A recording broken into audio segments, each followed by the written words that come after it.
अब चरणबद्ध तरीके से चीजों को खोला जाएगा जो अब तक बंद थी। क्या खुला रहेगा, क्या बंद रहेगा, वो हम आपको ग्राफिक्स के जरिए हम बता देते हैं। वो ये देखिए, अब आप इसको समझिए, लॉकडाउन 5.0, इसमें सिनेमा हॉल बंद रहेंगे, लेकिन जो धार्मिक स्थल हैं उनको खोलने की मंजूरी दे दी गई है। 8 जून इसकी तारीख, यानी कि 8 जून के बाद से जो धार्मिक स्थल हैं वो खुल जाएंगे, लेकिन शर्तों के साथ। सैलून खुलेंगे, क्योंकि बहुत लंबे वक्त से हम देख रहे थे कि सैलून पूरी तरह से बंद थे, लेकिन पार्कों में जाना बंद होगा, खासतौर पर जो एंटरटेनमेंट पार्क वगैरह हैं वो अभी नहीं खुलेंगे, वहां पर आप नहीं जा पाएंगे। तो एहतियात के साथ सरकार आगे कदम बढ़ा रही है। देश में यात्रा को मंजूरी दे दी गई है, जो आगे भी जारी रहेगी। अभी 25 मई से शुरू हुआ है ये, और ये आगे भी जारी रहेगा, इसमें किसी तरह की कोई रोक टोक नहीं होगी। लेकिन विदेश यात्रा पर रोक रहेगी, यानी कि अभी विदेश यात्रा करने की आप सोच रहे हैं या सोच रहे हैं कि इंटरनेशनल फ्लाइट्स, तो नहीं, अभी ये नहीं खुलने वाला है। मेट्रो सेवा बंद रहेगी। पिछली बार हुआ था लॉकडाउन पार्ट 4 में कि शायद हो सकता है कि मेट्रो को मंजूरी मिल जाए, क्योंकि दिल्ली के मुख्यमंत्री भी चाह रहे थे कि मेट्रो खोल दी जाए, लेकिन फिलहाल इसको नहीं खोला जा रहा है। होटल्स खुलेंगे, इससे पहले भी होटल्स को खुला रखा गया था और ये कहा गया था कि टेक अवे आप ले जा सकते हैं, यानी कि वहां पैक कराइए, उसके बाद घर ले जाइए, घर ले जाके खाइए। तो होटल्स को खोला जाएगा, लेकिन मेट्रो अभी नहीं खुलेगी। इसके अलावा जिम बंद रहेगा, स्विमिंग पूल बंद रहेगा, क्योंकि इनसे संक्रमण का खतरा है। अब जिम में जाते हैं, बहुत सारे लोग होते हैं, एक्सरसाइज करते हैं, किसी मशीन पर आप एक्सरसाइज वगैरह करेंगे, पसीना निकलेगा, किसी और को अगर वो लगेगा तो खतरा है संक्रमण का, इसलिए जिम और स्विमिंग पूल को बंद रखने का ऐलान किया गया है। और औद्योगिक संस्थानों को खोला जाएगा, क्योंकि जहान भी बचाना है, जिस बात का जिक्र प्रधानमंत्री नरेंद्र मोदी ने किया था। तो क्या खुला क्या बंद, ये बड़ी चीजें हैं जो आपके लिए सहूलियत अब कर देंगी कि क्या खुला है इस पार्ट 5 में और क्या बंद रहेगा। इस बीच मोदी सरकार पार्ट 2 का 1 साल पूरा हो गया है। सरकार का नारा यह था कि सबका साथ, सबका विकास करेंगे और फिर सबका विश्वास जीतेंगे इसके दम पर। पार्ट 2 के पहले साल में कितनी कामयाब हो पाई है मोदी सरकार, इसको लेकर हमने सरकार के बड़े मंत्रियों के साथ चर्चा की है। 5 बड़े सवालों के हमें क्या जवाब मिले सरकार के जिम्मेदार मंत्रियों से, वो सुनिए। 8 करोड़ उज्ज्वला, जिनको 3 महीने के लिए पैसा दिया गया गैस के लिए, वो गरीब नहीं थे, उद्योगपति थे। क्या 20 करोड़ जनधन, ये उद्योगपति थे, गरीब नहीं थे।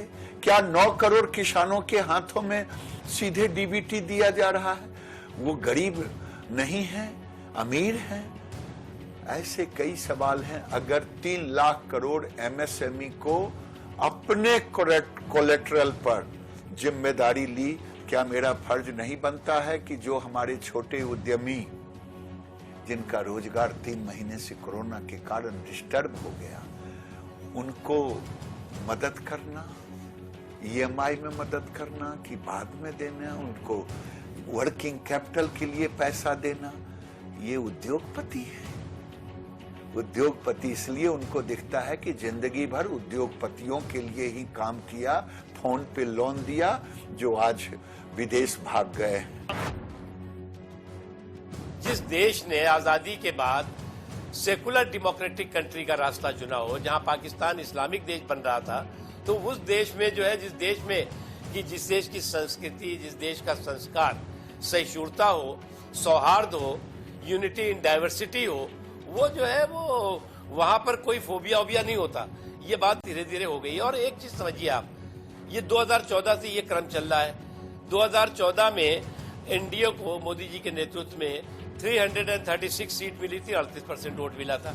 2019 में एनडीए को 352 सीट मिली है और 45% वोट मिला है।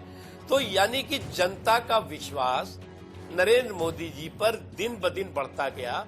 और ये लोग, ऐसे लोग जो कि भारत बैशिंग ब्रिगेड के हिस्से थे, ये पूरी तरह से एक्सपोज होते गए, आइसोलेट होते गए। सबसे पहली बात तो यह है कि ये चीन और पाकिस्तान, भारत के बीच में ये जो चलता रहा विषय काफी समय से चल रहा है। लेकिन हैरत ये होती है जब राहुल गांधी या दूसरे नेता ये कहते हैं कि स्थिति साफ की जाए, इसका मतलब है कि उन्होंने स्वयं अपना इतिहास नहीं पढ़ा हुआ। ये स्थिति यहां तक पहुंची कैसे, ये कांग्रेस का करा धरा है। इनको कोई समझाए, क्योंकि वहां पर शायद अब कल्चर नहीं रहा अपने ही पार्टी का इतिहास पढ़ने का।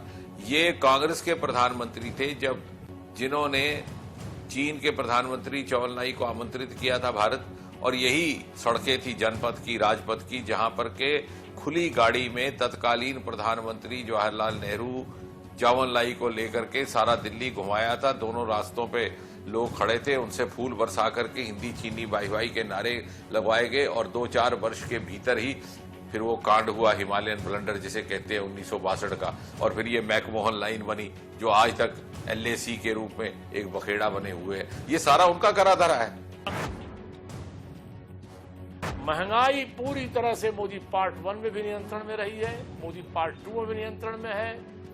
यहां तक कि इस लॉकडाउन के पीरियड में भी सामान की आपूर्ति और उचित मूल्यों पर उपलब्धता कराने के काम में भी मोदी सरकार ने शानदार काम किया। और मैं निगाह खींचना चाहूंगा आपका कि ईमानदारी के मोर्चे पर जहां 2004 से 2014 तक का कार्यकाल संपर्क का घोटाले दर घोटाले के लिए कुख्यात था, वहां 2014 से लेकर 19 और 19 के बाद से आज 2020 30 मई तक एक भी ऐसे कदाचार की घटनाएं नहीं, एक भी ऐसा विषय नहीं। इतनी पारदर्शी सरकार भारत ही नहीं दुनिया में भी शानदार मोदी सरकार का रिकॉर्ड है।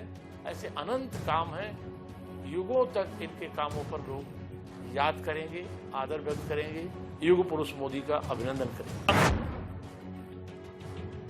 आर्टिकल 370 को जो इससे 10 दिन पहले स्वयं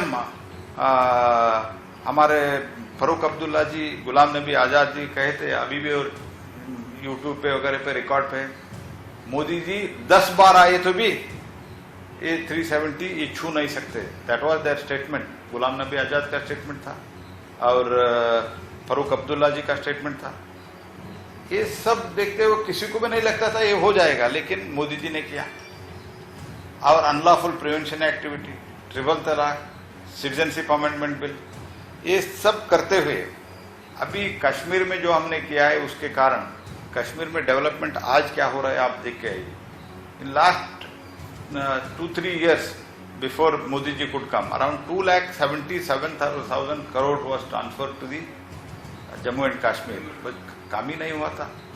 लेकिन अभी हम प्रेसिडेंट रूल लगाने के बाद और 370 हटाने के बाद अभी पूरा उधर सिस्टम कंट्रोल में आ गया। तो मोदी सरकार के मंत्रियों से तो आपने सुन लिया कि उनका पिछला 1 साल का कामकाज कैसा रहा और किस तरीके से उन्होंने विकास गाथा लिखी है, देश को विकास के पथ पर आगे बढ़ाया। लेकिन सबसे जरूरी है आपकी, हमारी यानी कि जनता की राय। अब जनता क्या सोचती है इसको जानने के लिए इंडिया न्यूज के संवाददाता पब्लिक के बीच पहुंचे, जमीन पर लोगों से उन्होंने बातचीत की। अब लोगों से जानिए कि वो क्या रेटिंग देते हैं, वो क्या सोचते हैं कि पिछला 1 साल जो रहा है नरेंद्र मोदी सरकार का, नरेंद्र मोदी पार्ट 2 सरकार का, वो कैसा रहा। और 35A धारा जो हटाई है और ब्राह्मणों को वहाँ बसाने का योजना है, इनकी बसा रहे हैं। और राम जन्मभूमि इन्होंने जो कहा था वो पूरा किया इन्होंने, और 3 तलाक लेके आए थे, 3 तलाक का पूरा किया इन्होंने, और विकास हो ही रहा है। कार्यकाल तो उन्होंने काम तो बहुत अच्छे किए हैं। धारा 370 हटाई है और देखो ये 3 तलाक वाला भी मैटर उन्होंने हल किया है। और जिसमें इतना बड़ा संकट आया है कोरोना महामारी, उसमें बहुत बड़ा उन्होंने सहयोग किया है। इससे भारत में मौतों का आंकड़ा और देशों की अपेक्षा कम है। हमारे साथ कुछ लोग मौजूद हैं, उनसे ही बात करते हैं। ये दूसरे कार्यकाल का 1 साल पूरा हो गया, यानी 6 साल के इस पूरे कार्यकाल में देश के प्रधानमंत्री नरेंद्र मोदी को आप कहाँ देखते हैं? क्या लगता है किस हिसाब से कितना जनता के लिए काम? ट्रिपल तलाक नामुमकिन था, 370 नामुमकिन था, राम मंदिर नामुमकिन था। इसीलिए तो कहते हैं मोदी है तो मुमकिन है।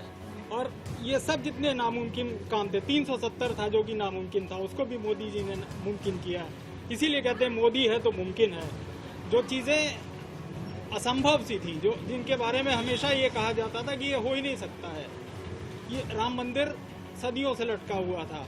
370 तो महबूबा मुफ्ती कहती थी कि अगर किसी ने छू दिया इसे तो बहुत बड़ा विस्फोट हो जाएगा।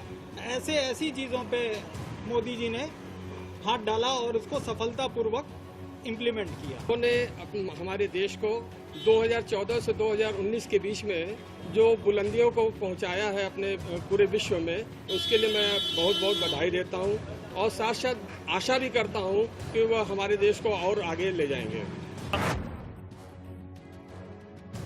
मैं इस समय बहराइच में हूं और हमारे पीछे तमाम ऐसे लोग हैं जो ये उत्सुक हैं, ये जानते हुए भी कि इस समय लॉकडाउन चल रहा है, लेकिन उसके बावजूद मोदी कार्यकाल का कैसा रहा है कार्यकाल और किस तरीके से प्रभावी रहा है, आगे कैसा रहेगा, ये इन्हीं से हम जानते हैं कि क्या इनके मन में चल रहा है इस मोदी कार्यकाल को लेकर के। क्या कहेंगे आप मोदी कार्यकाल को लेकर के? आप मोदी का कार्यकाल बेहतर रहा है और बेहतर हो सकता था अगर कोरोना ना आया होता, इतनी डिस्टर्बेंस ना हुई होती। फिर भी बहुत बेहतर संभाला है मोदी जी ने। अब मोदी जी हैं जो इतना संभाल रखे हैं, कोई दूसरा होता तो बड़ी बुरी स्थिति होती। दुनिया कह रही थी कि भारत पे तरस आएगी, दया करनी पड़ेगी, और इतना होने के बाद संभाल लिया है। अमेरिका या जापान इनकी बुरी स्थिति है, हम उनसे कई लाख दर्जे बेहतर है और सुकून फील महसूस करते हैं। रहा दूसरा कार्यकाल, इसमें जो है विदेश नीति जो है इनकी बहुत ज़बरदस्त रही। चीन जैसे देश, सशक्त देश को भी इन्होंने घुटनों पर लाने पर मजबूर कर दिया।